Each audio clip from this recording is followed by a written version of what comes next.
I'm a truck driver, always on the road, and I needed a place to crash for the night. I stumbled upon this Airbnb, a cozy little spot that seemed perfect. It was in a quiet area, surrounded by trees and nature. The host had great reviews, so I thought, what could go wrong? I arrived late in the evening, tired as can be.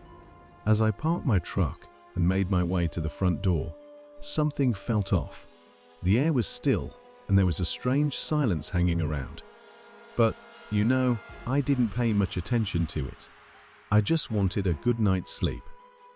I reached the door and was about to knock when it swung open all of a sudden. There, standing in front of me, were three men. They had this intense look in their eyes, like they were expecting me. It caught me off guard for sure. I mean, I had booked the place, but why were they here? They started talking all at once, telling me they had booked the Airbnb for the night. I explained that I had already reserved it, but they insisted they had the proper paperwork. I was confused, to say the least. How could this be happening? Now, here's where things took a turn for the worse.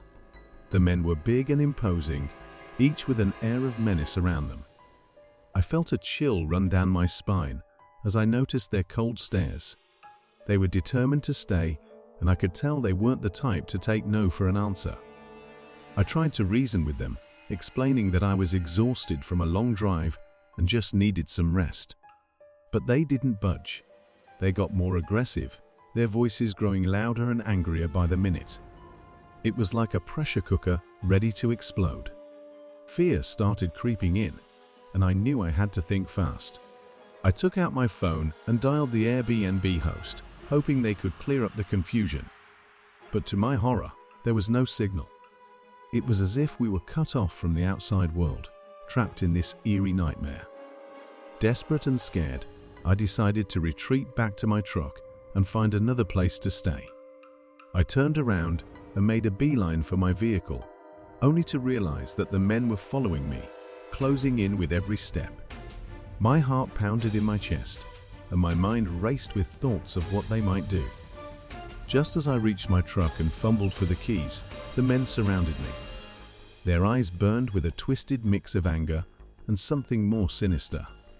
I could feel their presence, suffocating and menacing. I knew I had to get out of there, no matter the cost. With a surge of adrenaline, I managed to unlock my truck and jump inside. I slammed the door shut, barely escaping their clutches. As I peeled out of that Airbnb, leaving behind a cloud of dust, I glanced back one last time and saw the men standing there, their faces twisted into grotesque grins. I drove for hours, my mind reeling from the terrifying encounter. It took a while for my heart rate to return to normal. I never found out who those men were or what they wanted, but one thing's for sure, I'll never forget that.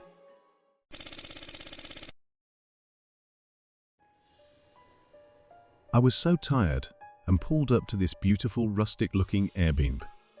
The host seemed nice and all, giving me the keys and a little tour of the place. It was just a regular old house, nothing too fancy, but it had this eerie vibe to it. Anyway, I didn't think much of it at first. Nighttime rolls around, and I decide to hit the sack.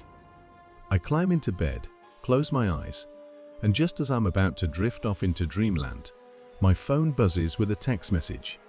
Now, let me tell you, my heart nearly jumped out of my chest when I read what it said.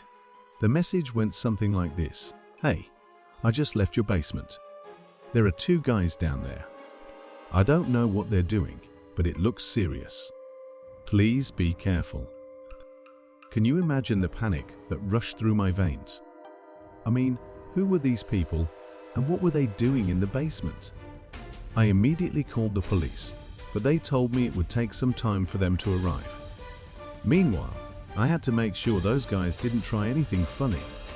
So, with shaky legs and my heart pounding like a freight train, I grabbed a baseball bat I found in the house and slowly made my way downstairs. Now, this basement was as creepy as you can imagine. It had this dim, flickering light that barely illuminated the dusty air. The smell of dampness and mildew was suffocating. And there, in the corner, I saw them. Two tall, shadowy figures huddled together, whispering in low tones. What I saw chilled me to the bone. These guys had these stone-cold expressions, devoid of any humanity. Their clothes were tattered, like they hadn't seen a washing machine in years. And the smell, oh man, it was like a mixture of sweat and something rotting. I mustered up the courage to ask them what they were doing down there, but they just stared at me, not saying a word. I could feel my hands trembling, and I gripped that bat tighter, ready to defend myself if things went south. But then, out of nowhere, the police sirens blared, signaling their arrival. The moment those guys heard the sirens, they turned and bolted towards the basement window. It was like they were running for their lives. The police rushed in, and I explained what had happened. They searched the area, but those two mysterious men were nowhere to be found. To this day, I can't explain what they were doing in that Airbnb's basement, or why they were so desperate to get away. It was the most terrifying experience of my life, and I'm just grateful I made it out unharmed. I've never been back to that place, and I'm not sure if I ever will.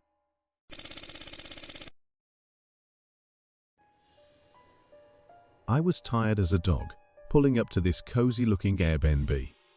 It was nestled in a quiet neighborhood, nothing out of the ordinary. The owner seemed friendly enough, showing me around and making sure I had everything I needed. I was grateful for a warm bed and a hot shower, so I settled in for the night. Now, let me set the scene for you. The place had a rustic charm, with creaky wooden floors and old-fashioned furniture. It felt like stepping back in time, but in a good way. I was starting to relax, thinking I made a great choice. But then, things took a turn for the worse, and I was dead asleep when a sudden gust of wind woke me up. I could hear the howling outside, and that's when I noticed something peculiar. The front door, which I distinctly remember locking before I went to bed, was wide open. My heart skipped a beat, and I could feel the adrenaline rushing through my veins. I'll be honest with you, I was scared out of my wits. I thought maybe I had forgotten to lock it, but deep down, I knew I had been careful. I mean, what kind of fool would leave a door unlocked, right? My mind was racing, trying to make sense of it all. Had someone broken in? Was I in danger? Summoning up all the courage I had left, I slowly got out of bed, my heart pounding in my chest. Every creak of the floorboards sent shivers down my spine.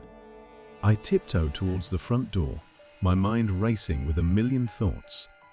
I couldn't see anything or anyone outside, but the street was empty, bathed in an eerie silence. As I closed the door, I noticed something else that sent a chill down my spine. There were muddy footprints leading from the front door, through the hallway, and into the living room. My blood ran cold. Someone had been in the house, right under my nose. Panic welled up inside me, and I immediately grabbed my phone, ready to call the police. But then, as I looked around, I realized that nothing seemed to be missing. My belongings were still there, untouched. It didn't make any sense. Why would someone break in and not take anything? I couldn't wrap my head around it. The feeling of being violated, of someone invading my temporary home, was suffocating. I couldn't shake off the uneasiness that lingered in the air. I tried to convince myself that it was just a simple mistake. Maybe someone had the wrong address, or it was a prank gone wrong. But deep down, I knew there was something more sinister at play. Needless to say, I didn't get much sleep that night. Every creak, every gust of wind, made me jump out of my skin.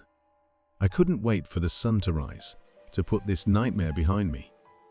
Looking back on that terrifying experience, I still can't explain what happened. The mystery of the open door and the muddy footprints continues to haunt me.